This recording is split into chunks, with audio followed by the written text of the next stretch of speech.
They say everything happens for a reason, but I suspect everything happens for a Reese's. Like this commercial break.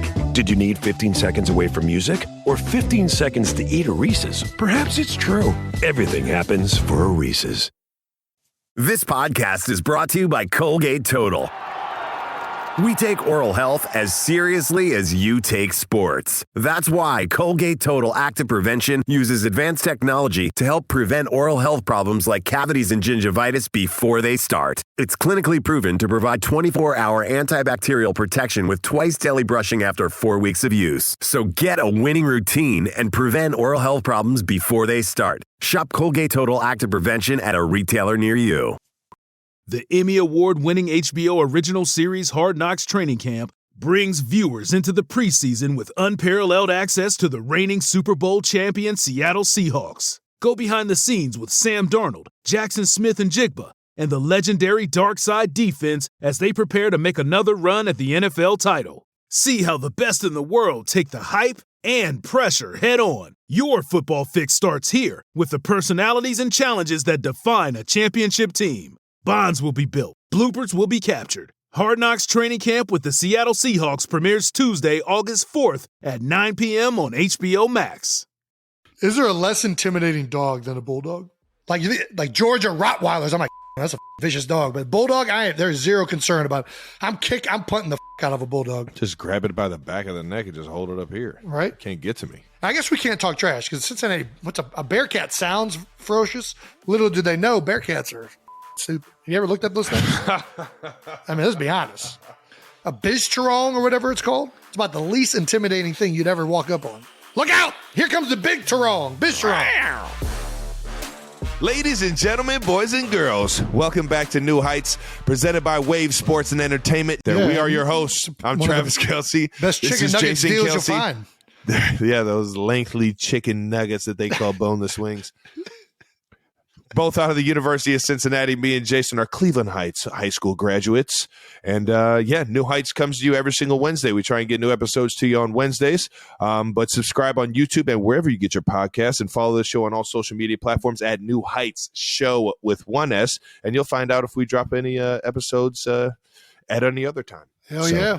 Jason, you know the deal. Tell them what they got coming up. Yeah, we got an incredible show today, Trav. We're going to recap the draft for the Kansas City Chiefs and Philadelphia Eagles in a little bit of detail. We're going to let you know how the live show went, and we're also going to get you updated on a future up-and-coming episode that might be our biggest one yet. So stay tuned to the end of the show when we release that. But first, as always, new news, still a top 5 sports podcasts on Apple and Spotify. That's right. If there was a podcast draft for sports podcasts, we'd be in the first round. The 92%ers, lottery picks over here, baby. Yeah, Just New Heights lottery pick. Got to let everybody out there know how much we appreciate you guys tuning in each and every week. The 92%ers continuing to make this podcast going strong in the offseason. So we're going to get to one of our favorite segments to honor those 92%ers, which is our fan mention of the week. All right now. This one is from a Reddit page. So Many Thoughts 80. So many thoughts. Well, I'd like to hear what some of these thoughts. I guess we're going to hear what one of these thoughts is right now. Hit me with a thought. They're pitching us an official New Heights drinking game. Every time you hear Travis Kelce say, go ahead. All right now. There it is. You take a drink. Is it a terrible idea, Trav? Take a drink of anything? No. Taking a drink of alcohol, I don't know if that's the way we want to go. Yeah. All right now. I guess it depends if you're driving afterwards. That's a good, yeah. No. It's a or good point. 21. All right now. That's, you can get kind of out of control when you have a few beers in you. You get a little loose cannonish, if you know what I mean. All right now. You can fucking use it whenever you want. I'm programmed. I'm programmed no matter what somebody says. Yeah, it's a great what it is when you're actually not listening to what the person's saying in front of you and you're struggling. We all have our little things. Like you just hear that little person trail off. All right now. All right. Do we have any other generic response to absolutely anything? Hey, but it's not generic. That's the beauty of it. It's generic for you, but to everybody else, it's like, man, that guy's creative. I like his flavor. There was some spice on that, and I don't even know which direction it went. Yeah. What are there any other New Heights drinking game rules? Like besides drinking whenever we say all right now? I'm just gonna turn this into freaking Eddie Brewski. Yeah, little what's Wayne the Brewski? Wayne Brewski 99? or you go into oh my gosh. What's the ACDC? Why am I thunder? And you got to chug until they say the next thunder. Dude, I haven't played that one. That sounds like you haven't played that. Let's just black. You haven't played Thunderstruck? I haven't played Thunderstruck. I mean, there's one part. There was always competition in all the drinking games that I've ever played in. That just looks like it's just like it's a good pre-gamer to getting some fun started. Yeah. And there's one point in the song where they don't say thunder for another like 45 seconds, and it's a long chug. You're finishing your beer and starting another one. All right. All right.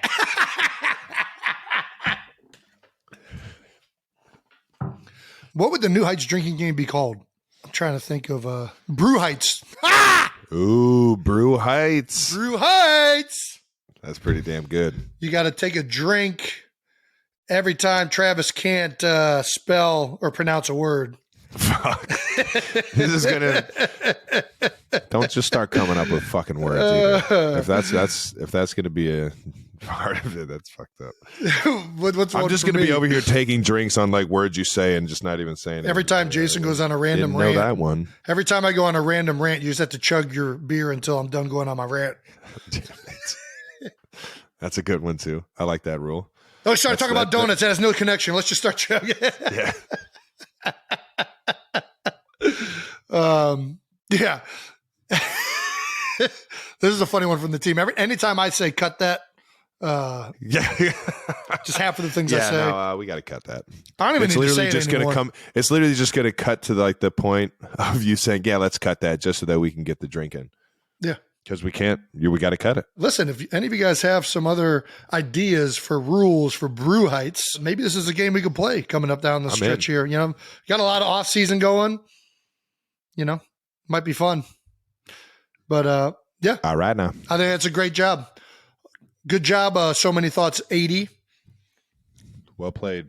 So Many Thoughts. I'm glad you're drinking when you listen to us. Yeah. Like, how can I get in on this? Yeah.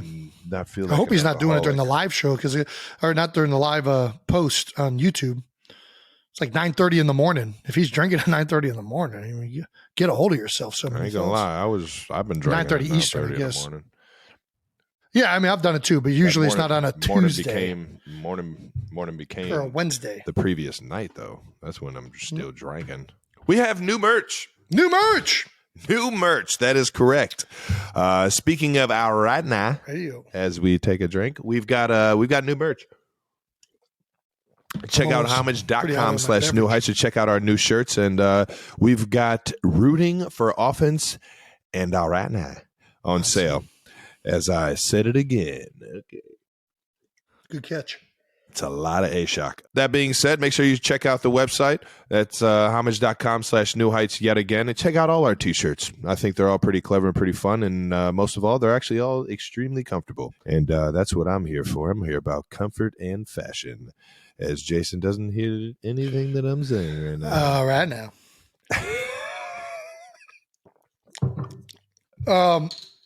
I actually don't think you're for comfort at all. You're all about fashion. You wear shoes that don't fit you just because a lot of these manufacturers stop making them at 14. Who says they don't fit? If they're on, they fit. Travis. It might just be a little snug. Or they might just be a little big. But they're not comfortable.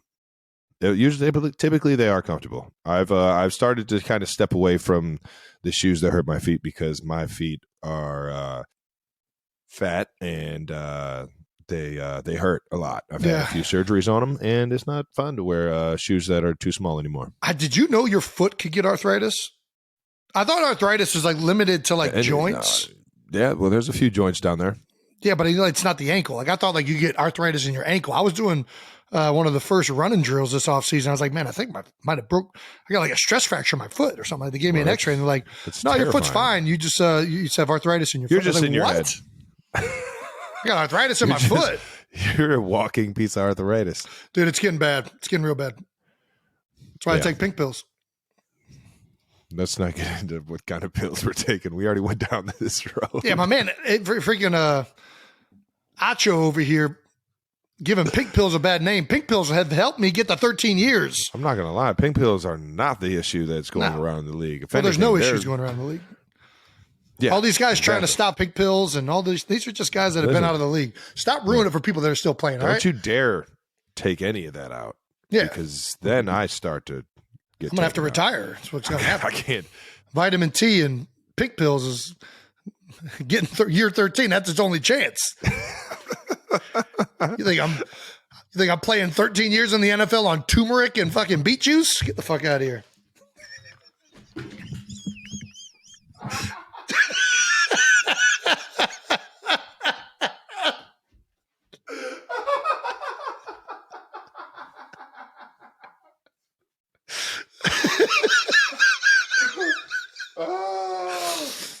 Oh my God. Let's just move on, dude. I get so mad when they're like, "Oh, like I put your collagen support for your joints."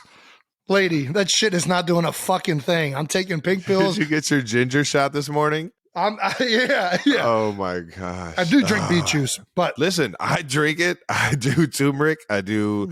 I'll do anything. Ginger shots. Yeah. I'm doing everything. I'm doing it all, but I'm definitely taking that pink pill before I go out for practice. If I can do all of that, if I don't get the pink pill in me, I ain't fucking practicing. It's going to be a bad day. That's not even an option at this point. Yeah, no, it's not an option. Fuck it.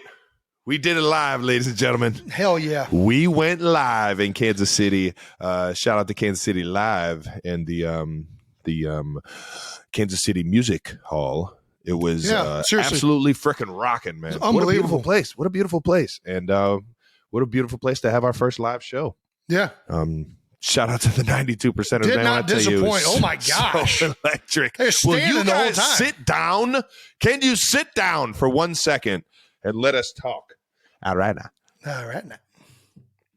No, that was I can't even explain how amazing it was. It was way better than I could have ever expected it. Way more energy than I could have ever expected. Kind of blew my load in the beginning because the t-shirt cannons would have worked. Dude, those things but are I'll tell you what, when they started working, it was going. I want to buy one. Those things are fun. Why are they so? They're dangerous too. Yeah, well, I mean, can you imagine putting something harder than a t-shirt in that thing? Yeah, well, I can. But we almost threw a beer in there. You guys almost that would have been bad. I almost put a beer in there, yeah. That would have been awesome. Where does one buy one of those? You can rent them. I say we just keep renting them. There's you know, those rent nothing parties like a rental. I'll tell you what, they were electric and they matched the crowd's energy. That's what I loved about them. And I'm not gonna lie, I went into it thinking it was going to be more 50-50. Like there was going to be some Eagles fans that showed up. Guess they couldn't figure out where to get tickets because Kansas City you thought it was going to be everywhere in that thing. You thought it was going to be 50-50. I don't know. I thought it was like draft weekend. We got a lot of new heights, like there was some East Kelce. Coast. I saw a few Eagles jerseys in there. For 92%ers, why the fuck would I ever say fans? It's such a that is yeah. 92%ers. I'm sorry. We have a bunch of new heights. Fans. East Coast 92%ers.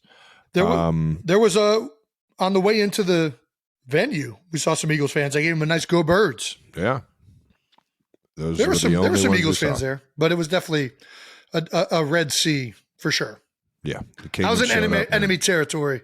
You were, but you were getting love. You were getting love in enemy territory. Yeah, it was overall. Obviously, we thought it went amazing. Honestly, don't know how it could have gone any better. Yeah. No, outside of we both came out on this. We're all trying to learn and get better at this whole new heights that we've taken our games to in this on camera, on mic world. Yeah. So trying to get genuine conversations in short amount of times and stuff like that. Tough. It's tough, and we're all learning at it. But man, it was awesome to just sit there and talk to the guests that we had and. Yeah, I mean, it helps. It helps when you have awesome guests. Roger Goodell. I mean, are we saying this right now? Are we? Yeah. Really? Yeah. Roger Goodell absolutely killed. Eric Stonestreet and Creed, Tony Gonzalez, Chad Henne, and Pat Mahomes. I mean, we didn't really need to do much. It was going to be a killer show. You ain't lying. We were like, hey, here's some teacher kids. All right, Pat, take the microphone. Got my guy, Chad Henne. The people we really need to thank are, one, the venue. We need to thank the Kansas City Music Hall for doing an outstanding job in hosting that event. But we need to thank our production team, quite frankly. I mean, the fact that that was done at that level, the New Heights team, you guys fucking killed it, man. It was so Absolute well rock done stars. from start to finish. We kind of went there thinking it was going to be just kind of like, yeah, we're just going to talk. And then also we're like, wow, this is actually like, this is like a real thing. Okay. This is So this is pretty legit. Pretty legit. We had tons of edited video and content for people coming in the door. We had music going on. We had t-shirt cannons. We had babies. I mean, it could not have gone better. And, despite you and I flubbing the content a little bit, they killed it. So good job, New Heights team. Unbelievable. Seriously, I can't say it enough. You guys make us look way better than we actually are. We got some audience favorite. Before I get ahead of myself, what are some of your favorite moments of the show? Oh man, my favorite moment was Roger Goodell's monologue because it was just like surreal that he was there at all. I didn't think he was going to get booed. I thought he was just going to go up. He got booed, which I'm like, guys, this isn't the draft. We can cheer for Roger Goodell for this.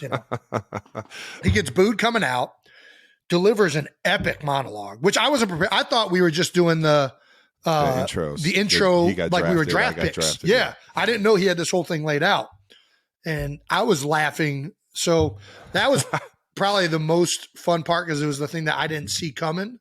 Mm-hmm.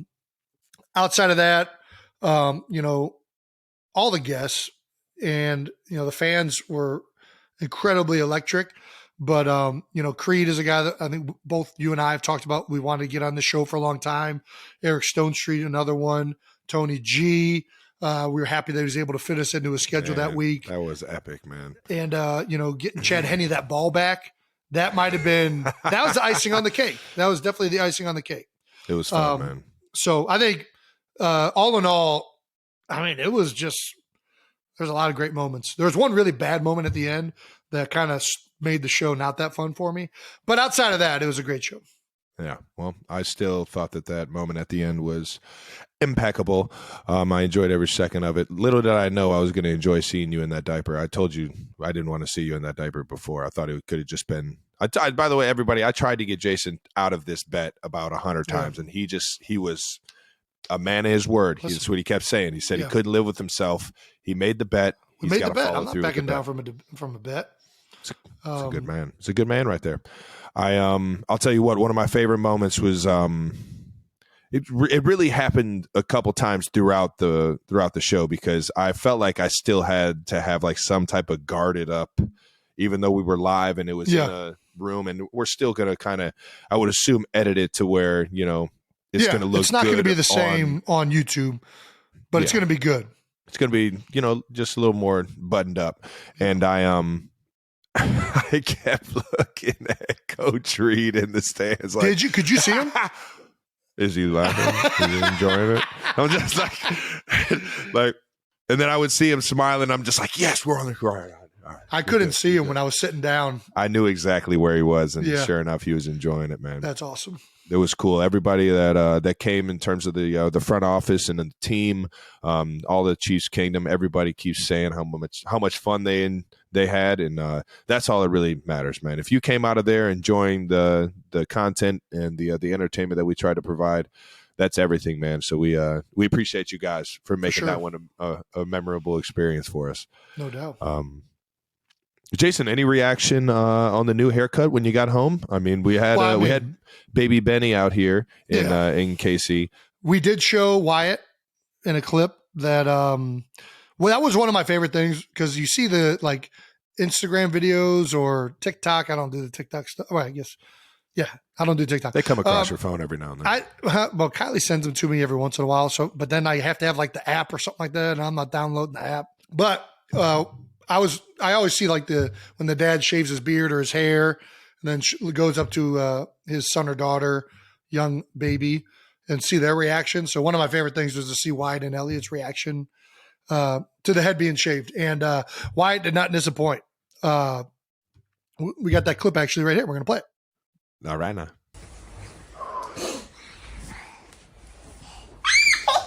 What? Your brain is gone. My what's gone? It's gone. What's gone? Your hair is gone. Your hair is gone. What happened? Do you like it? Do you like it with the hair or without the hair? Your hair is gone. Your hair is gone. Do you like it with the hair or without the hair? Without the hair. You like it without the hair? It went blowed it off. Did you touch it, Why? You want to touch it? Your brain's gone. The brain's gone. The brain's gone. Mom, why the brain is gone? Why is my hair gone? Yeah. I lost a bet to Uncle Travie and he cut it off. He cut it off. He cut my hair off. That's not nice. No, it's not. No, you have to get new hair. I do have to get new hair. Yeah, you should get pink hair. A pink hair? Yeah. All right. Hopefully it grows back pink. Get pink and cut your in. No, we're not cutting that. No, get pink hair for me. Okay, for you, pink hair for you. So yeah, I don't know. I don't know why she thought my brain was gone. Turns out, Dad's brain has been gone, Wyatt. But I'm going to have to try and get a pink wig here coming up and catch reaction number 2 from Wyatt. Elliot's been asking for the pink hair too. So I got something in store. I can't wait. Please get this on video for us. Oh, I am. Yeah, I got it. I Amazoned it. It'll be here by tonight. And we'll get it out there. I can't wait, man. Well, we got some audience reactions as well. Haley Nodding called, I think that's how you say that. I'm not much of a reader, but it's fine. Yeah, it's Haley Nodding or Nading, one of them. Yeah. Haley Nodding, and called it an unforgettable Is it Hallie? night. It might be Hallie. God damn Is that an I? Oh, that's Haley. I thought it was 2 L's. Do My we have bad. to take a drink because I don't know this one? No. That was a proposed rule. That's not an official rule yet. Oh, okay. All right. Well, Haley Nodding called it an unforgettable night. Oh, nice. Showed me Pat on stage, and Yeah. It's wonderful. I mean, it's a New Heights show about 2 brothers, and she took a picture of the 2 Kansas City Chiefs guys, and I'm off in the distance. It was a really meaningful picture for both of us. Well, like we said, Chiefs Kingdom was in attendance. Creed Humphrey tweets, he needs to brush up on his sitcoms. Dude, And, that was funny. That was actually hilarious. That was another unexpected moment. Big Creed. That is one of the best things about football is to see the differences in generations. 100%. You know what I mean? Like the music guys listen to, the shows guys are familiar with, especially like kids shows. Mm-hmm. Like for me, Saved by the Bell, that's what we watch. We watch that every freaking day growing up. Every day growing up. These dudes now, they don't know what Saved by the Bell is. They don't know who Kelly Kapowski is. I got you. told I was Zach Morris, and Creed had no idea who Zach Morris was. They're talking about some wannabe Jake or Zach or some shit. I don't fucking know. I think that was the tail end of my childhood. Which one's that one? That's Disney, I think. Is it? Yeah. Anyways, that's one of the cool things is finding out about new things that or seeing like the differences with you and your teammates. Because we were the tail end of the 80s. I was literally the tail end. I was only in the 80s for 2 months. Yeah. But kids are being born in the 2000s now. Yeah, they don't know nothing about Bone Thugs and Harmony. Entire 90s era. Bone Thugs and Harmony, who's that? You don't even know what Pokemon cards are. That's true. You're trying to resell them things. I was still opening packs. You're trying to catch them on the corner of 3rd and Girard, and that's on your Snapchat. Yeah, no, I'm out here fishing for them in the CD game exchange. You had to buy packs and try and open it and hope that you got a Snorlax. Speaking of that, dude, would that be a good episode? CDs. Would that be a good episode? Man. I have a few boxes of unopened cards from Tom Brady's rookie year that I own. Should we unbox them on a show and see if there's a rookie Tom Brady in it? Maybe that's something you just do on my own. Just do on your own. I thought it'd be good. I would be interested for sure. Not sure if everyone else is going to be interested in it. You don't think people would be interested? I'm definitely going to be dialed into it because I love trading cards. You love trading cards? Yeah. Who's your most wanted card? My most wanted card? Yes. There's a card that is of me and you, and it's a jersey worn game. I know exactly which one you're talking about. Jersey, yeah. But it has the Nike logo on the jersey on the card. One from your jersey and a Nike logo from my jersey. Yep. And it's both on the card. And I think that's pretty cool. I'm a Nike guy. I've been a Nike guy. You see it right there. It's on my freaking neck right now, dude. Moving on to Sierra Jasso. Yasso. Your guess is as good as mine. I think live just tweeted Sierra. She live tweeted the whole show. How is Sierra Jasso rare enough that it needs a 4 at the end of it? Like there's 3 other. There's 3 other Sierra Jassos. She must have forgot her not only her Twitter password but her that's what email happened. Password as well. Because that's how you get a new one. You don't remember your email password, so you can't go in and change the new yeah, no, trust me. Been there, Sierra. She live tweeted the show, but she really loved talking about the NFL scripts writers and when our guy Roger was up there talking about how he scripted the whole thing. Yeah, he was very candid and open about the NFL scripting policy. You have to catch that when the episode airs, but he admitted it. I thought it was a big moment for the NFL to finally admit the scripting. Yep. And Sierra clearly enjoyed it too. She sure did. At least the fourth iteration. Speaking of the music hall in Kansas City, where should we go next? I think taking you into enemy territory was hard enough. I think maybe I jump into enemy territory. I feel like Philly might be the next stop for a New Heights live show. I think that's the logical next place. Philly. Where's some place that Cleveland? Obviously, we Cincinnati. could always go home. We could always go. We can go back to the Natty. We can go back Natty's to the not Natty. a fan of Travis Kelce right now, though.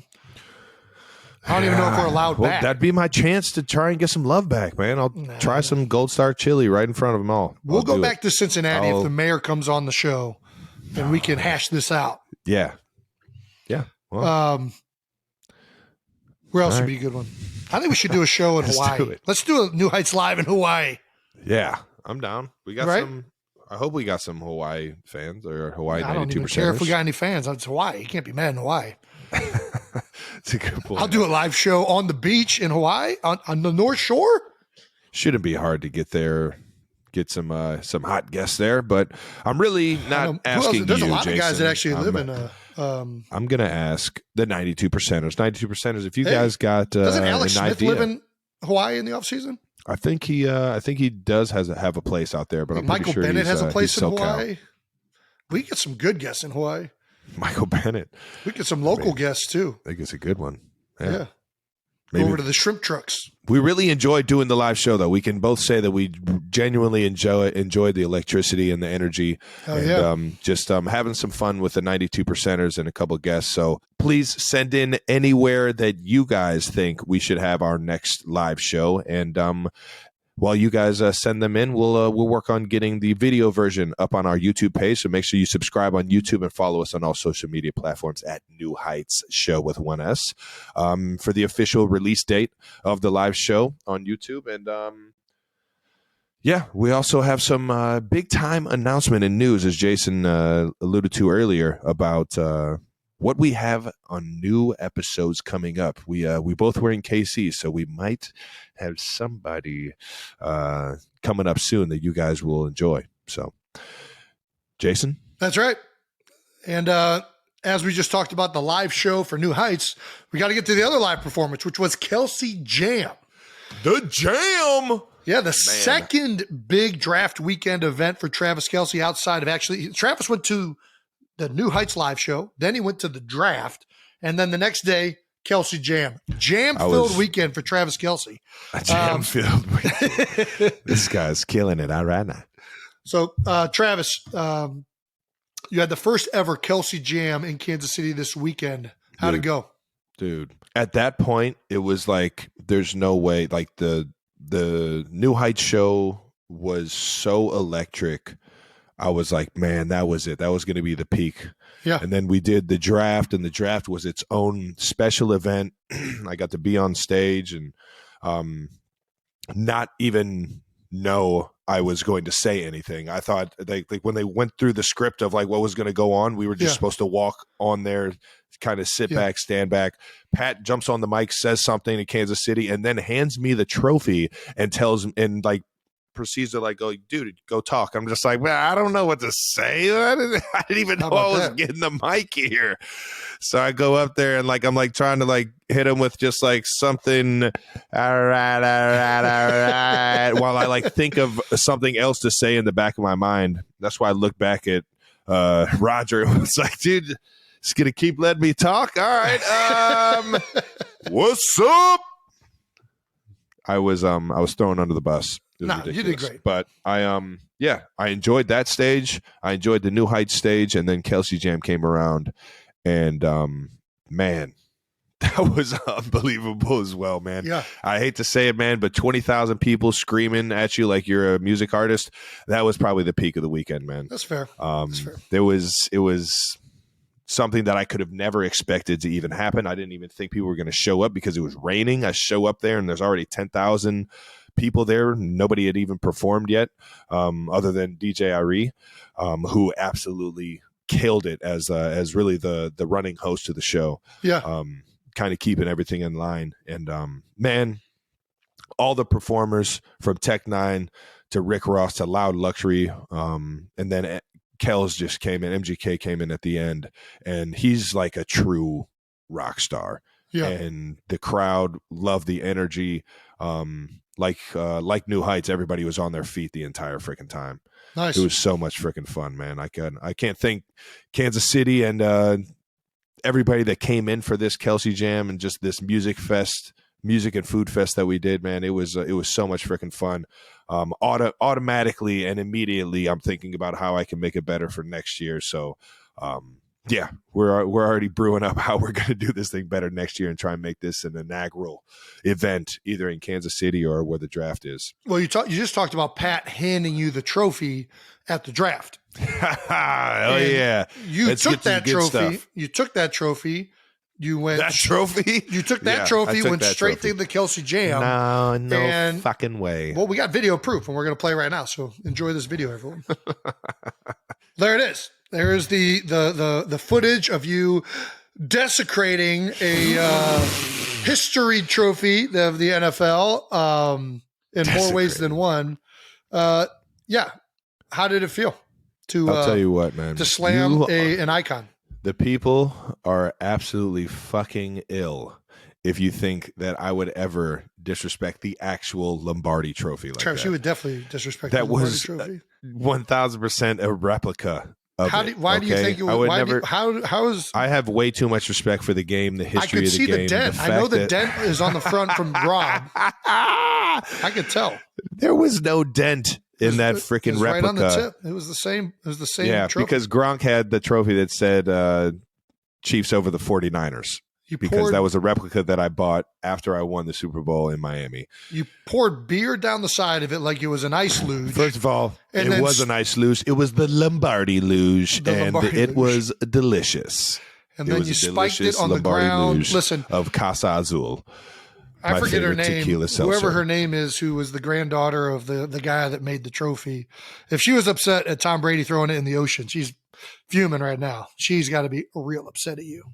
Yeah, well, I didn't do it to the real one, ma'am. So I think we're good on that book.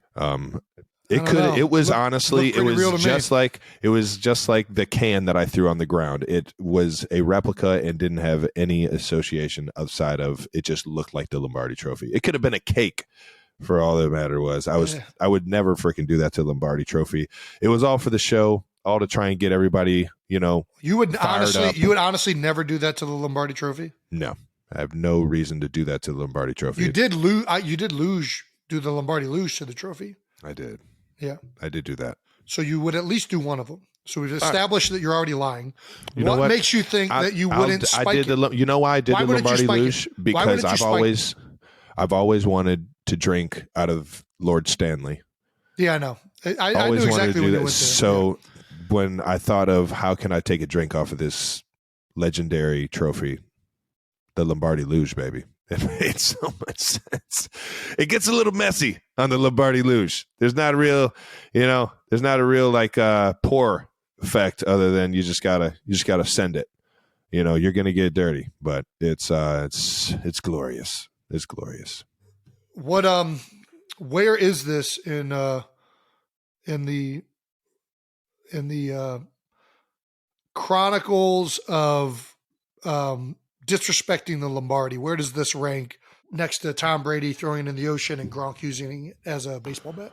I don't think Tom threw it in the ocean. I think he threw it from one boat to the next and somebody caught it. They caught it? Yeah, they caught it because he was trying to let the other boat have an opportunity hosting the trophy in front of the city. Yeah. That's a teammate move. Yeah. I mean, I don't think it's disrespect. I think it's a teammate move to let your guy host the Lombardi. Well, the person who made its great grandniece, whoever that was, said that it was disrespectful. Yeah, well, to each his own. I don't even know if that makes sense in this. No, it does. Listen. Yeah, do your thing. Who asked her opinion? I like to say shout out to everybody. Shout out to everybody. So was Gronk using it as a baseball bat disrespectful? Nope. He hesitated. Yeah, because I had to think about it. And I was like, you know what? When you win the Lombardi, do whatever you want with it. I have a certain way that I want to. An inanimate object. I don't know. Maybe spike it on stage. I don't fucking know. Would it feel that? If it can't feel disrespect, can it really be disrespected? Dude, honestly, if you got a problem with somebody doing that to Lombardi, go win it and don't do it to the Lombardi. That's a great answer. That's the answer right there. Yeah. I mean, you won it. It's yours. You do whatever you want with that thing. If you don't like the Lombardi and what it stands for, you don't care enough or I don't care. I don't even know what I'm saying. To each his own. Shout out to everybody. Do whatever you want. What's the best? Didn't win it. What's the best trophy? What? What's the best trophy in sports? That's a great question. Man, there are some beautiful an easy trophies out here. It's not even a question. Yeah, it's not even close. Say it on 3. 1, 2, 3. The Stanley Lombardi. Cup. Yeah, you're ridiculous. What? The Stanley Cup's 10 times better than the Lombardi Trophy. He doesn't want it bad enough, ladies and gentlemen. He doesn't thinks it's like the what is it? Where does it list? Where is it? Well, I can't win the Stanley Cup. Otherwise, I would love to win that one. But that's a good point. No, there's nothing better than the Stanley Cup. It is. And the NFL should start treating the Lombardi. The Lombardi would be so much cooler if it had a gang of people that followed it wherever it went. If it was the same, if there was only one of them in the world. But that's hockey's tradition. You know what I mean? I know. They found that one out, and it's cool. We got to be unique. I appreciate it. I feel like there could have been more to the Lombardi, though. Yeah, I'm with you. Yeah. Other than that wasn't the Lombardi Trophy that I spiked. Stop saying that I'm disrespecting the Lombardi Trophy. Why won't you just admit that it was the actual Lombardi Trophy? Because it wasn't. Why are you?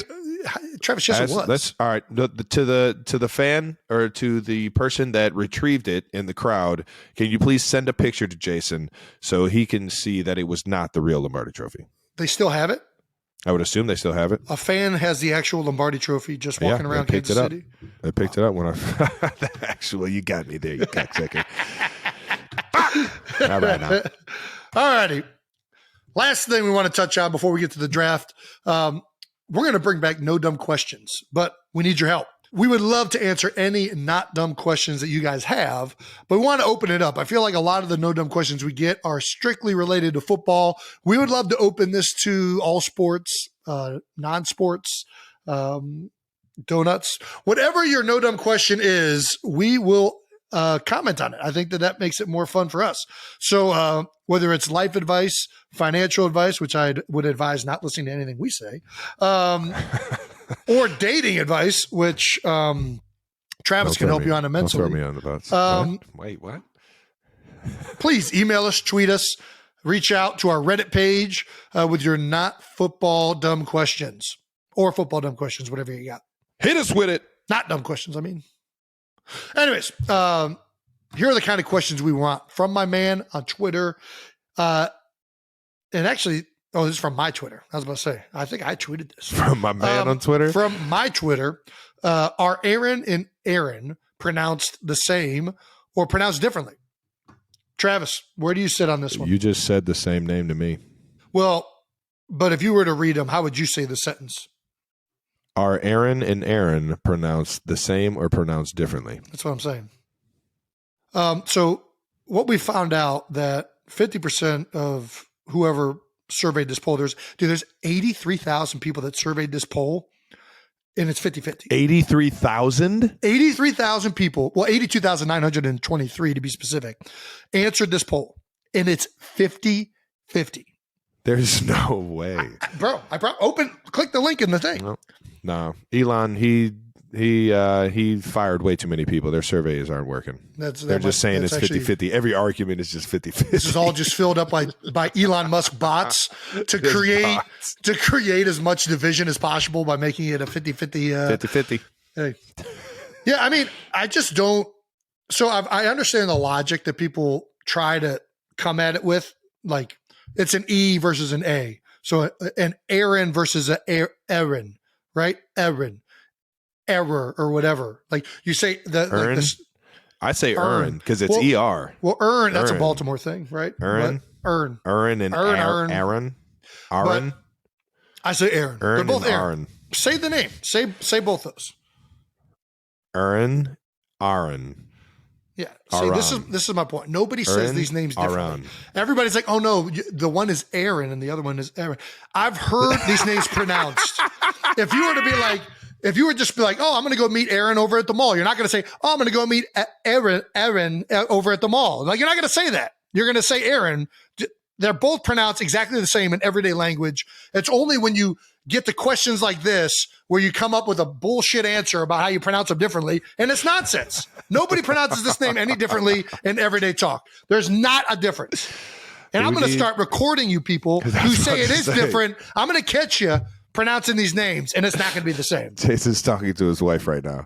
Yeah. I'm definitely going to catch Kylie in the act. Over here acting like they're different. Is it Eric? How do you even say it with the E? Aaron, Eric. One of my best friends' name is Eric with an A, but you don't say Arik. You say Eric. That's what I'm saying. It's all the same. And people said the I is different than the O. Like it's Aaron versus Aaron. Nobody says Aaron. No, everybody just says Aaron. But everybody Aaron. says Aaron. Yeah, it's just ridiculous. Yeah, I mean, all of these things that people say sound good in theory, but in practicality, when you're saying the name, it's the exact same. Like when you have B-O and B-E-A-X. Yeah. It's Bo. It's not. Yeah. Bukes. I'm going to go meet. No. What are you talking about? It's Bo. I'm going to go meet Bo. Not French. I'm American. So those are the kind. My lips don't make that noise. I say Bo and Bo. I ain't saying Bo. I've never heard anybody say it. How they say it? Bo. I don't even know how a French person would say it, but that's. How do you say Aaron? I don't even know if it's French. It looks French. What's up? How do you say Aaron with the E? It's Aaron. What are you talking about? How do they say it though?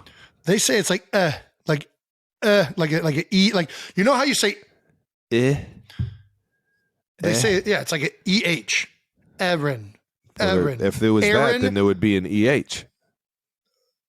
I mean, listen, I think in other like countries, there is a clear difference where they say, well, like in Irish people or like UK people, they'd say Erin and Aaron, or like they make it more like they differentiate it a lot. But in the American language, yeah, it's Aaron and Aaron. And I've listened to you Philadelphia people talk, and they say there's a difference between Mary, Mary, and Mary. No idea what you just said. How do you MERRY, Mary, MARRY, Mary, MARY. Mary. Philadelphia people think that those three words are pronounced differently. Yeah. And I don't think that they say them differently. They've just fooled themselves in their own heads that they say things differently. They don't. There's no difference in everyday talk. Nobody says Mary, Mary, and I don't even know what the fucking third one would be. Mari, I don't even know how to get to the Mari, Mary, and Mary. Like, no. Nobody's noticing a difference. The only reason you notice the difference is the context. Oh, man. You marry somebody and wish them a Merry Christmas. You marry Mary on Merry Christmas.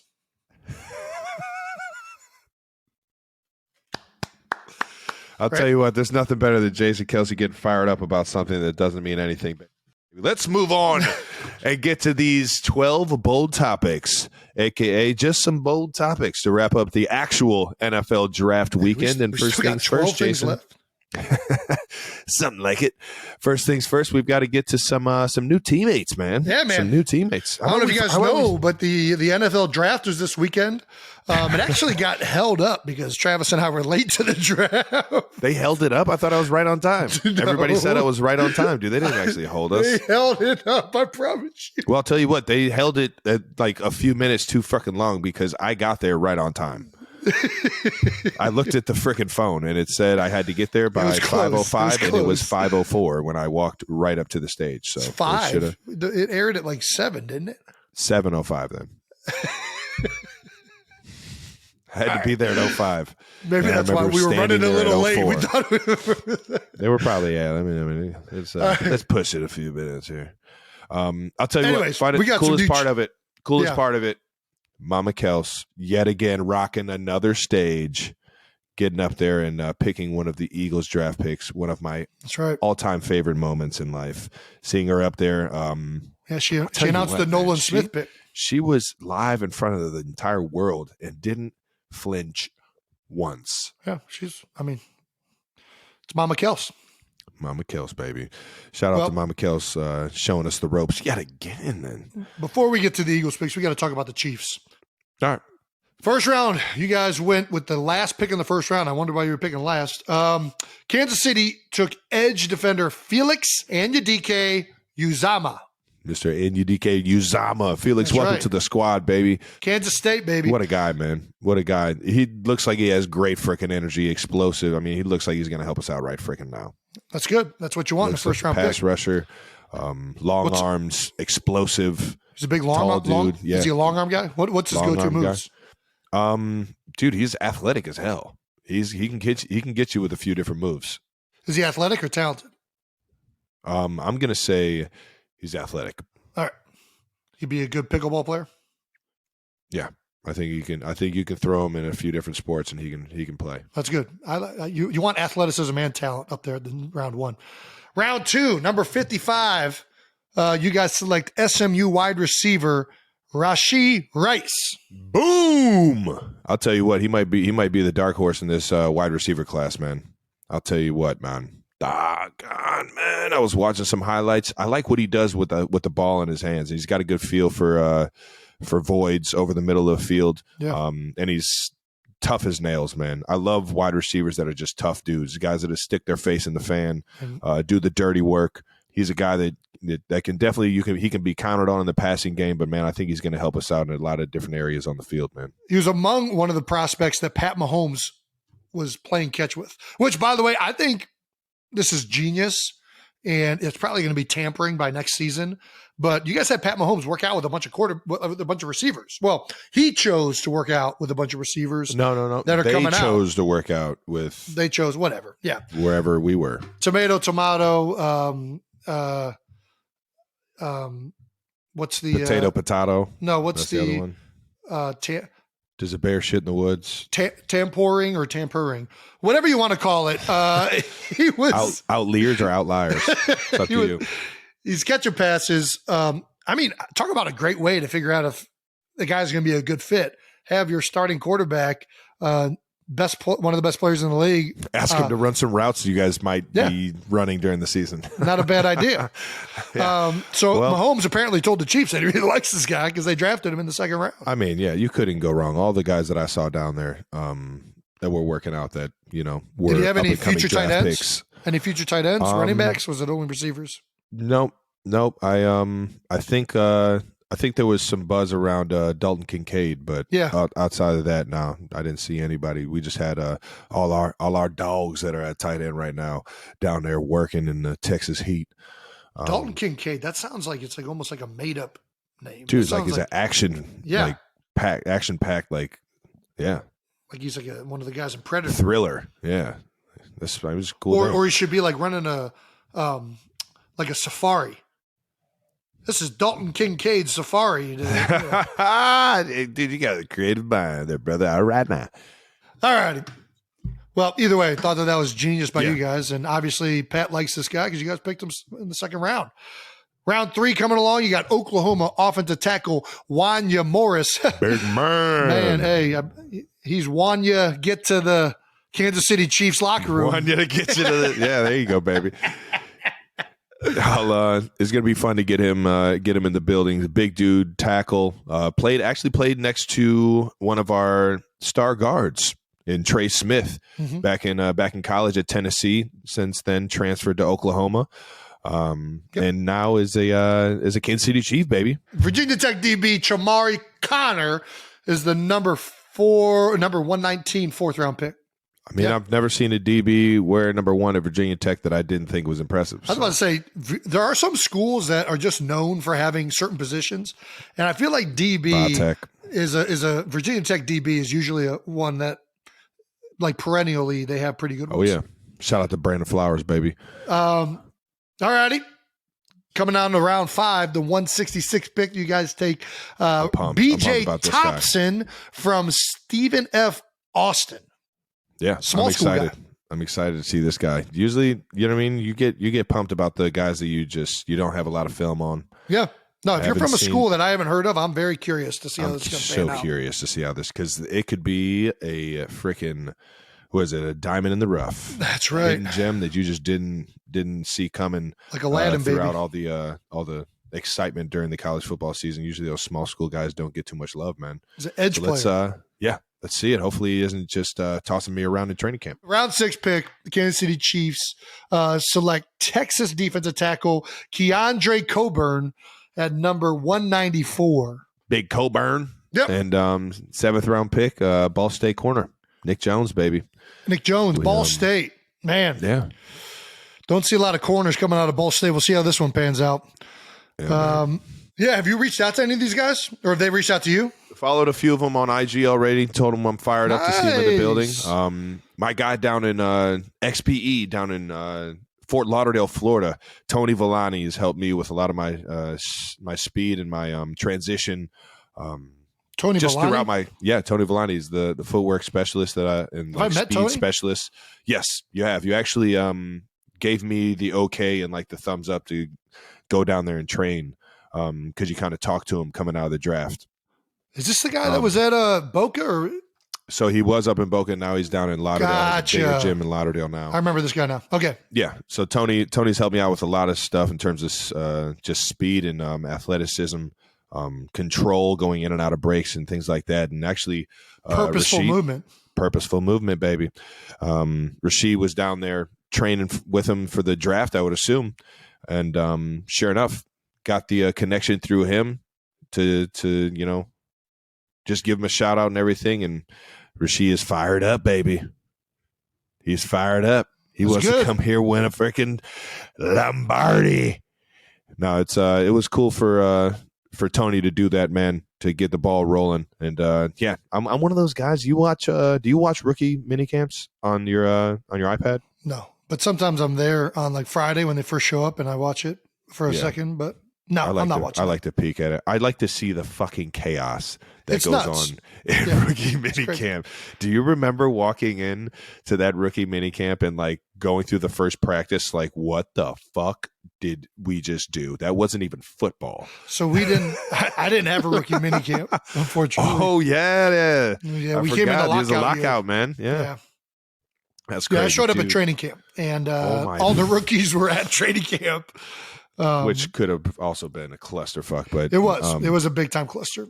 The first drills I did was against the starting defense in a 10-10-10 with Cullen Jenkins and my man Mike Patterson. So, needless to say, the bullets were flying fast. They were coming quick. Well, typically, Ed, you come in, you get drafted a week later, you go to rookie minicamp. It's a 4-day weekend that you have with the team where they bring in nothing but rookies. That's drafted rookies, undrafted rookies. You sometimes have a few. Frankly, it's just like people they need to fill free the agent guys. Yeah, that and guys that have a chance to make the team that they want to see more reps at, or just like well, they there's say, guys that don't even have a chance. It's just like a weekend getaway, and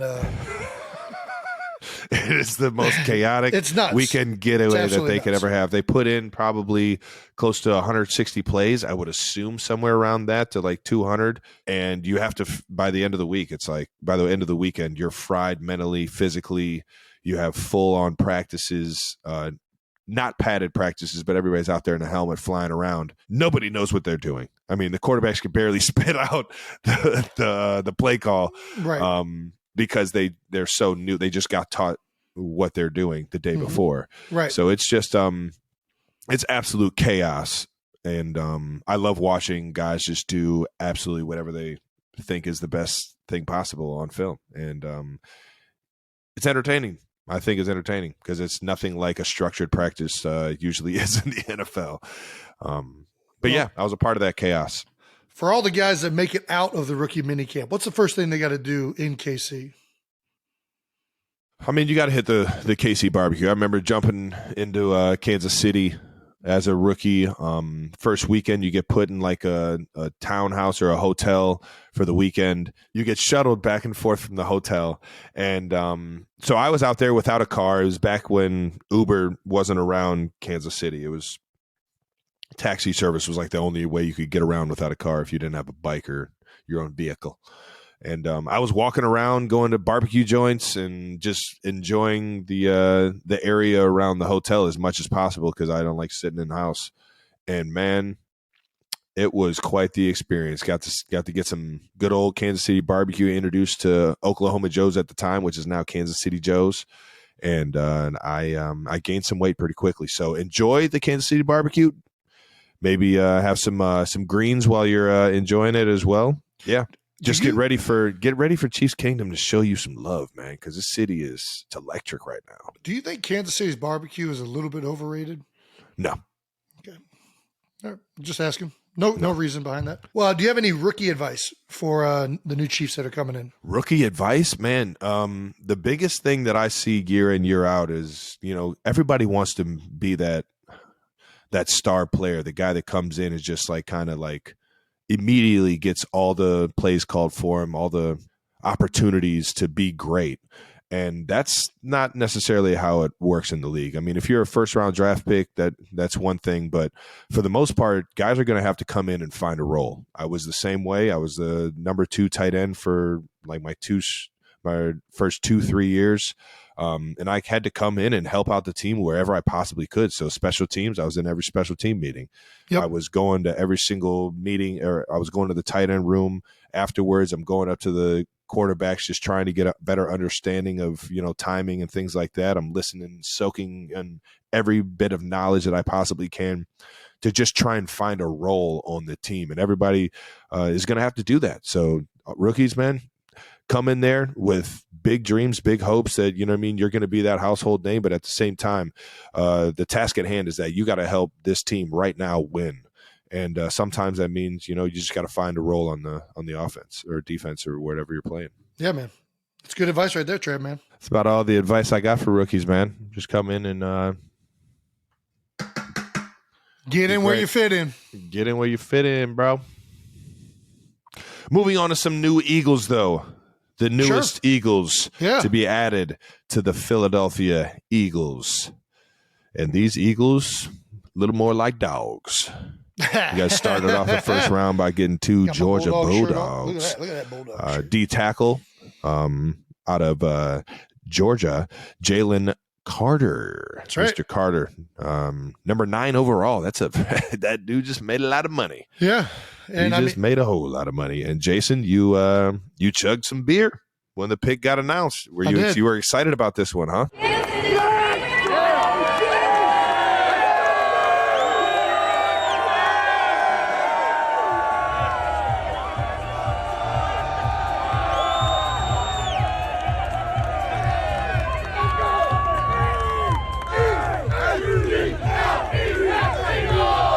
Well, I was down in the pit. I was going to be chugging beer regardless of who they selected, but was definitely very happy they took Jalen Carter. All right now. Yeah, I think most mocks didn't have him falling that low. This is a guy who I think most of the pundits had rated as one of the top 2 or 3 guys in the entire draft. Yeah. So, for him to be available at 9, Howie and the Eagles to trade up from 10, one position to snag him, I think that was pretty fortunate that he kind of fell that far for the Eagles from a talent perspective. The big question about Jalen is the character concerns, right? And, I don't get too concerned with character stuff, especially when it comes to like college kids. These are highly transformative years for all of these guys. Yeah. Obviously it's a concern whenever there's character stuff out there and you have to do homework and you have to vet with different sources that you trust just how bad those concerns are. But man, I think that people do a lot of growing in college. People do a lot of growing after college. I mean, these are still, by all intents and purposes, these are still young kids. They're still young men. Jalen gets the opportunity now to reinvent himself, right? He gets to enter the league. He's the number 9 pick overall. Woo! Clearly has the talent to be a premier player in this league. You don't get picked that high if you don't have the upside to make that happen. Yeah. So as long as he does things right, as long as he, goes about it the right way, as long as he dedicates himself, as long as he becomes a professional, he has a chance to have a life-changing career in the NFL. Yeah. He has a chance to play for over a decade as long as he doesn't get hurt. If he dedicates himself to the game, to his teammates, and to his craft. And he's going to be very, very fortunate to work with 2 guys in that room who have done that. Brandon Graham, Fletcher Cox have both played on the defensive line and done things the right way for over a decade. And they've reaped the benefits. They've reaped the rewards. So he's going to be able to interact. And they got a city that absolutely freaking loves him. Yeah. So he's going to, he has a choice, right? And I'm looking forward to seeing how it goes with him because, the talent's there. We're all excited as hell that he's a part of the team. Right. Now he gets to go out there and go out there and earn it, man. Go out there every day. Go out there and become the player that you can be. And he's going to do it in a room with a bunch of other great guys. And that's the other thing. Like character concerns, man, I respect all coaches out there. But I've seen guys have fractured relationships with one coach, go to another team and be just fine. I wasn't perfect in college. I know Trav wasn't. We've been over the struggles he's had. But man, environment makes a difference. Who you interact with makes a difference. He's going to enter a great room in Philadelphia and he's going to have an outstanding opportunity to take ownership over this. And every time I've met him, I met him right after we picked him for the second time. I met him when he was in Philly for his top 30 visit. Man, he's been a great kid in his interactions with me. He's looked me in the eye. I feel like a lot of these guys that have character concerns, I'm more concerned with guys that think they're too good. I didn't get that vibe with him when I met with him, where he's like looking up. He's not looking straight at you. That's obviously not a great litmus test, but we'll see. I think you got a pretty good gauge on people, man. I grew up right around you. I think I got a pretty good gauge, so I think we gauge things the same. And I tell you what, man, Philly's never been, hesitant when it comes to getting those red flag guys until it's picking Travis Kelce, because then they think it's just that guy, get that fucking guy out of here. We don't want him in the building. The number of guys that have been like locker room. Did you hear anything? I did. I'm ignoring it because I don't want to touch on the fact that you're still upset that the Eagles didn't draft you, even though you just won your second Super Bowl and have the most receiving yards of all time, next to a few guys. You still got a few people to catch, I guess, on that. But through the most receiving yards through the first 11 years or whatever it is. Listen, yeah, I mean, I can't remember the last time the Eagles had someone in our locker room that was that big of a cancer that it upset the chemistry of the team. I can't remember the last time that happened. And listen, he's going to make a choice. Either he's going to commit himself and dedicate himself and do things the right way, and he'll have a long, illustrious career where he can end up changing the lives of his entire family, or he's not. And at the end of the day, I like taking a risk on a guy, not a risk. I like taking chances on a guy that have this much upside. I really do. I think it usually ends up, panning out. But yeah, well, it's fun. It's fun that you got to see him not only before the draft, but during the draft. You told him that you're glad that he's an Eagle and can't wait for one-on-ones. Yeah, he misheard. I just want to let you know he misheard that. I said I'm not looking forward to one-on-ones. I don't look forward to doing one-on-ones with anybody. I don't, let alone an absolute terrorizer in the middle of the field. Yeah, and obviously, like you said, the D-line room that he's going into is only going to help him, man. It's only going to help them both on the field and to channel that professionalism. So moving on to the end of the first round, edge rusher Nolan Smith out of Georgia. Two Bulldogs, man, two D-linemen. Yeah, I should say. And who would have thought that the Eagles would have went out and got two D-linemen after having the most sacks in the National Football League? Technically an outside backer, but he's an edge player. He's playing on the line. He's a D. He's rushing the quarterback. It's another guy from Georgia. This is the guy. Nolan is the guy that Mom announced at pick 30. So, this is a guy who's unique because he's a smaller edge player. He only fits certain types of schemes, and we happen to run one of them that we're going to be able to utilize him a lot. We do some similar things right now with Hassan Riddick, who was one of the highest sack leaders, might have been the sack leader in the NFL last year. Man. But, Nolan Smith is going to get an opportunity to be in a great room again and learn from guys that are really, really good at their craft. And the only reason he's probably there at pick 30 is because he's such a unique player, right?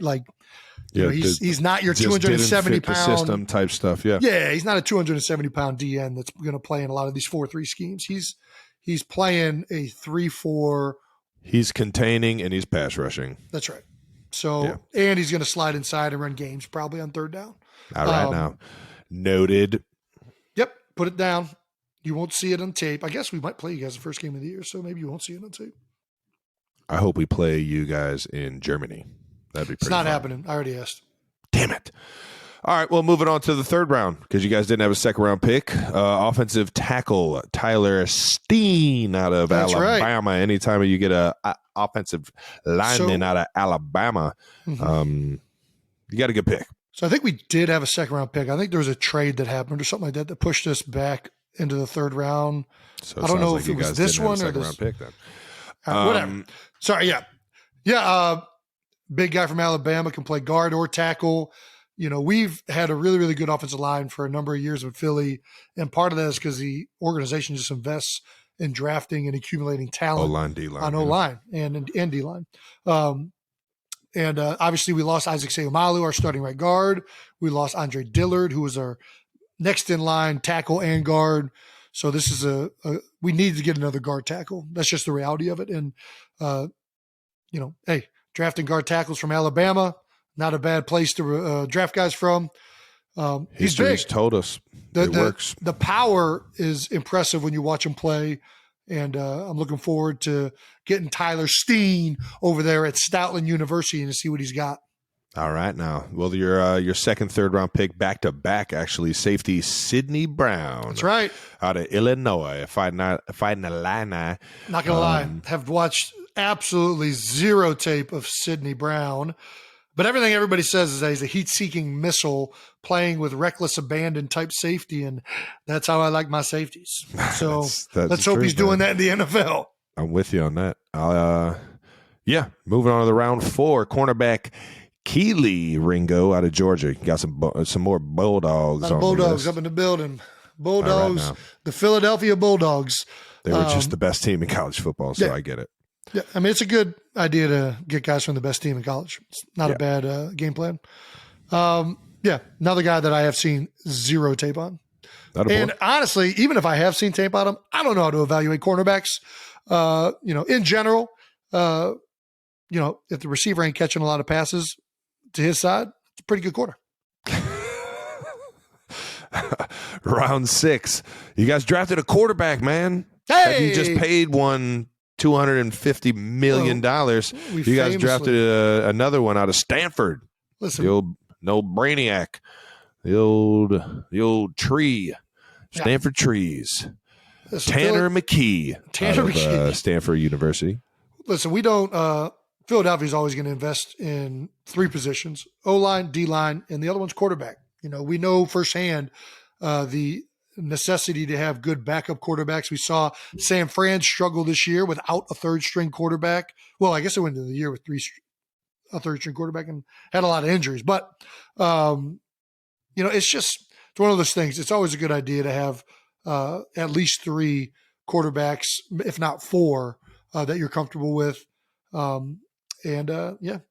This kid's going to get an opportunity to prove himself. We've been known as the quarterback factory at one point when we selected Jalen Hurts in the second round back when Carson Wentz was still the starting quarterback. So they're still keeping the factory up and running a little bit. All right now. Rounding out the draft here for the Eagles at round 7, D tackle Moro Ojamo from Texas. How about that? Big old. So both D tackles from Texas go to the Chiefs and the Eagles, man. How about that? Yeah, I mean, again, haven't seen a lot of this kid. I've heard he's a sawed-off shotgun. He'll be a nice boulder there in the middle of the defense. You like him down there in Texas. Shout-off shotgun. That's right. You just let him sit there, take up double teams, and just create a bunch of gunk. You gunk up the pipes of the outside zone and all the other things. You're a space taker. Well, the Eagles didn't leave the Georgia Bulldogs alone after the draft. The Eagles actually traded the 2025 4th-round pick and the number 219 pick in this year's draft to the Detroit Lions in exchange for a guy named DeAndre Swift. How about that? That's how about right. that, Howie? How about that? There's a little background work there. Traded up, got a guy that sounds like you guys wanted from the get-go. Yeah, I mean, we already had a great running back room, but everybody in Philadelphia wanted Howie to draft Bijan Robinson. And that was what everybody's take was on Sports Talk Radio. Shout out to WIP. And I think everybody was looking forward to that being the pick. But nobody expected Jalen Carter to fall. And when Bijan got taken at 8, Jalen Carter's on the board, everybody's like, hey, this is a no-brainer. Let's get Jalen Carter. I mean, let's take him. Yeah. But you think you lose out on acquiring an explosive running back. Not today. Howie Roseman trades a couple late-round picks and acquires an explosive running back out of the Detroit Lions and out of Georgia and adds another Bulldog to the offense. So we end up getting an explosive running back and Jalen. I mean, Howie's turning into quite the manipulator of acquiring talent through the draft, whether it's through trades or through the draft itself.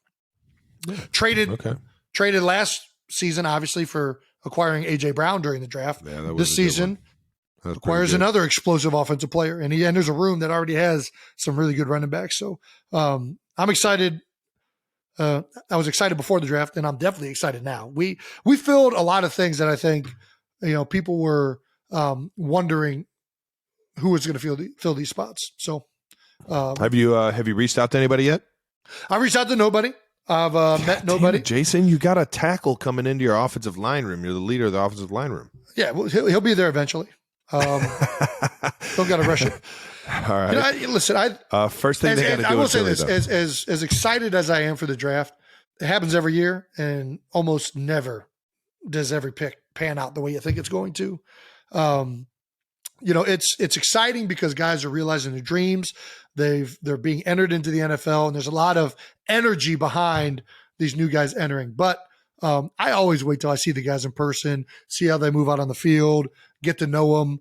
All of that stuff gets reserved until they show up into the NovaCare building. Okay, shout out to NovaCare. Yep. Have you? What's the first thing they got to do when they get to Philly? Man, try the barbecue because it's definitely better than Kansas City's.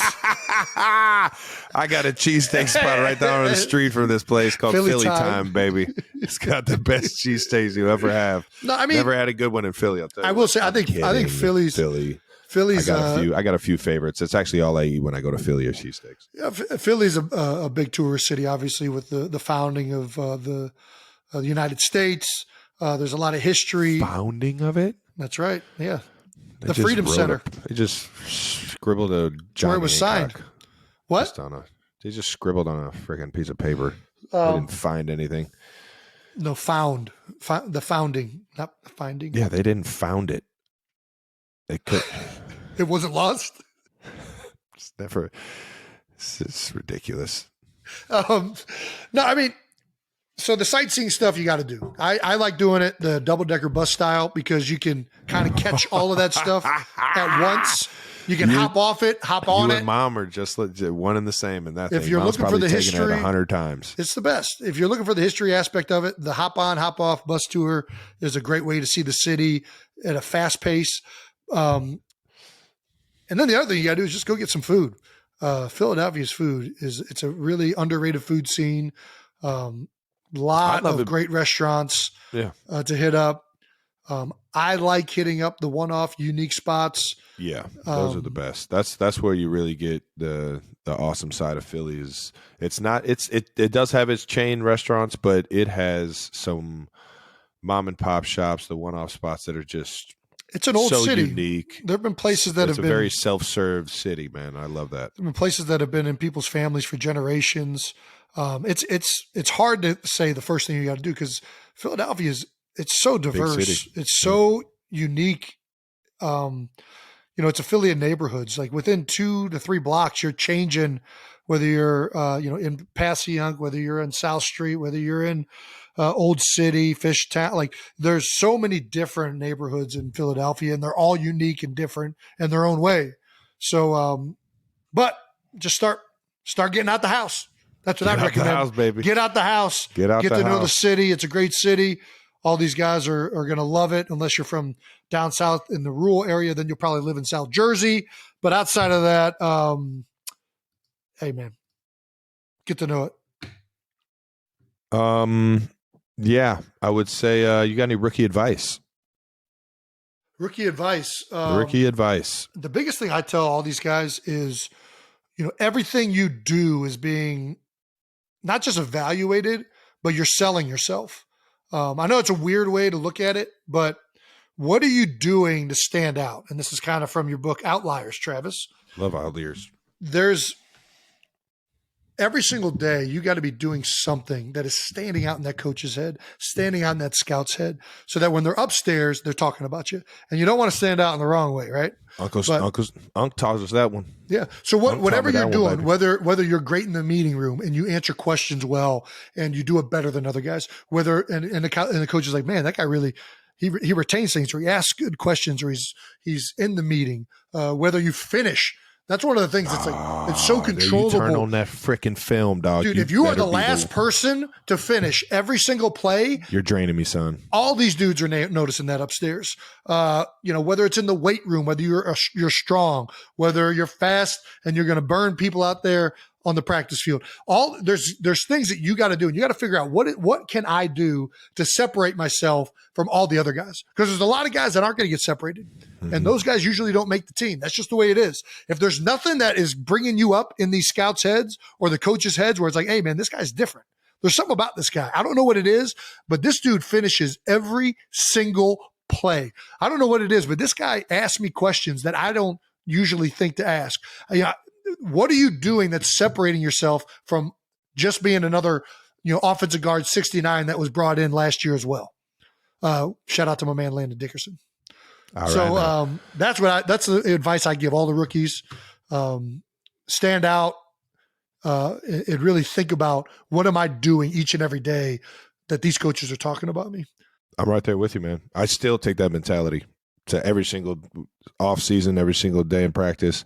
I'm trying to do the right things and obviously show the younger guys what the right things look like. Right.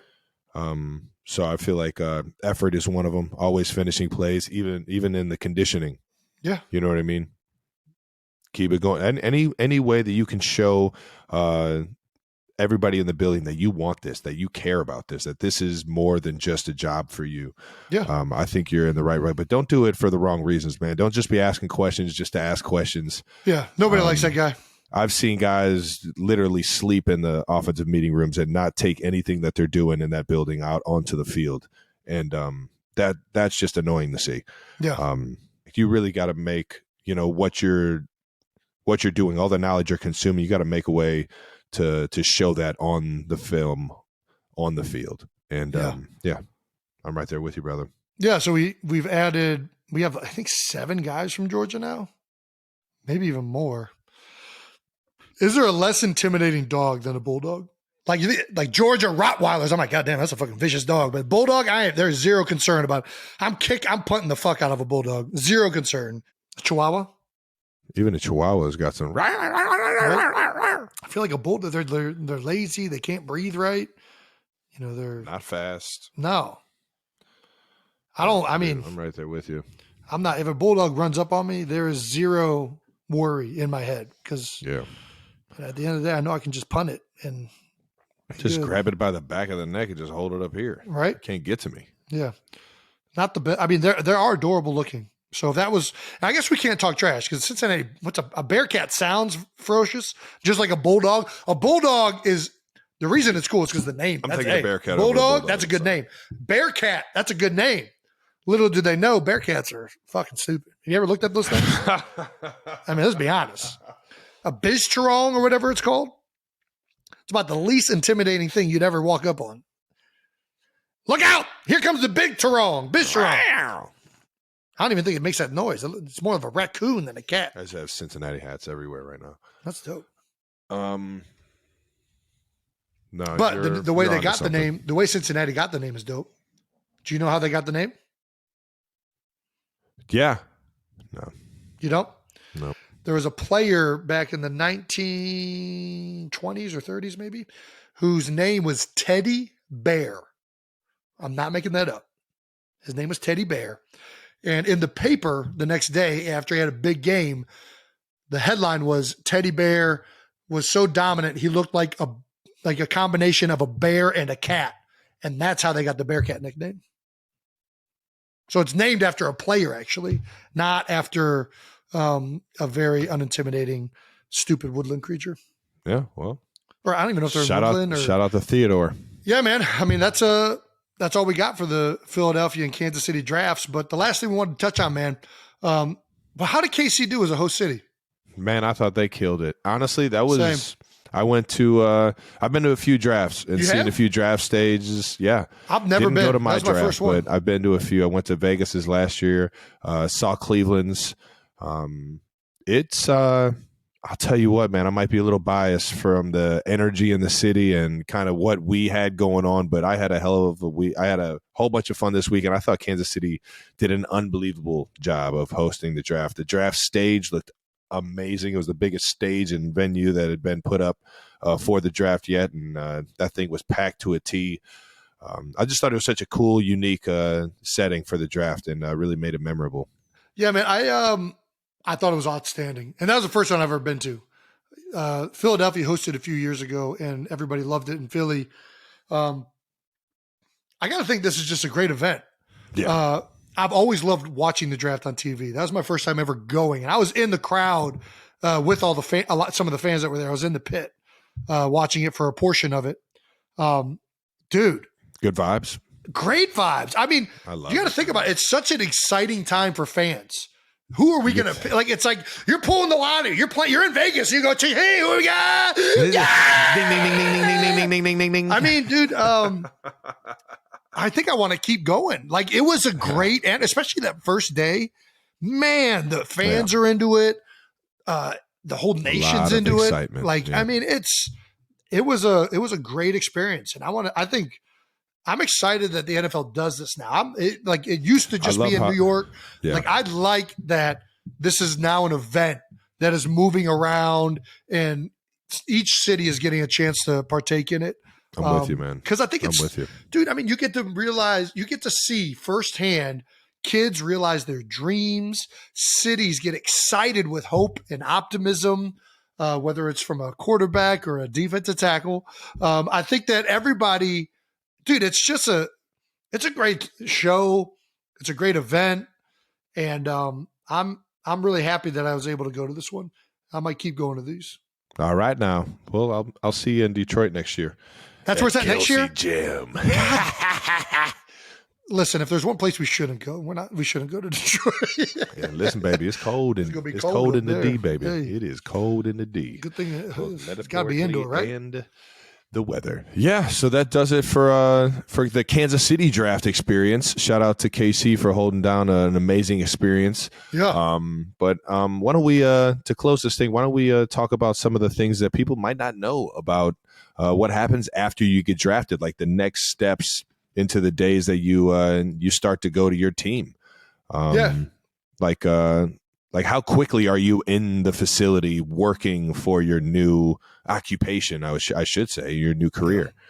I mean, obviously it's different for where you were drafted, whether you're a first round pick, an undrafted free agent. And, the first round picks are shipped out on a private jet the very next day, right? And sometimes that night. Sauce got shipped out that night, right, because he was going from West Coast to East Coast. So they're doing media all the next day and whatnot. But for the lower round guys, undrafted free agents, the first time you're stepping foot in the building is a rookie minicamp. And that's your first opportunity to kind of meet people. Usually you get picked up at the airport from somebody, and the first person you meet when you get there is one of the team, either secretaries or executives that's in charge of assisting players and showing people around. One of the first people you're going to meet is a role that every team is mandated to have, which is the player development. Player role. development. Mm-hmm. When I was first in the league, my player development guy was Harold Carmichael, Hall of Famer, future That's pretty cool. Philadelphia Eagles legend. And this guy's sole position for rookies and undrafted guys and everybody that's new free agents, their job is to help that guy get acclimated to the new city that he's coming to, right? It's whether it's, telling you different housing options, where most guys live, whether it's getting you set up. I'm trying to blank it. What else this guy does? Well, it's just he helps you with the move. He helps you find transportation if you don't have the transportation. He's just basically there to make your life easy so you can focus on being the best football player and best professional that you possibly can. And the player development role goes far beyond more than just, meeting guys and helping them get settled. When I first came in, it was BJ Stabler. Now it's Ramsey Robinson. Shout out to Bino. Shout out to BJ. Both of them are been two of the, best people that I've ever met. It's usually a very personable guy that can relate to a lot of different human beings. And they're just there to kind of make your life easier and help you develop into a professional every in which way possible. And usually that person has all the connects in the city that you need. He has a real estate agents. To hotel connects, to places that you can get your family set up when they're in the they're in the city. It's very, very accommodating, and I'll tell you what, man, that role is very underappreciated, or very under recognized. I should say. It's very much appreciated, especially in my book and especially in the Kansas City locker room. But it's it's a position that not a lot of people like to shine light on, or just don't shine light on, and it helps out so much for guys that are coming in. I mean, we start off with Harold. Now we got Paul. And a lot of this guy's job, and another part of this, is that they literally meet.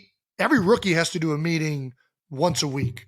Yeah. And they do it with the player development coach, as well as financial advisors 1 week. It might be, real estate people, and like anything that you could possibly need to know as an Eagle or as an NFL player. And they put this position together to try and educate guys and to help guys get acclimated to a new lifestyle that they have no familiarity with.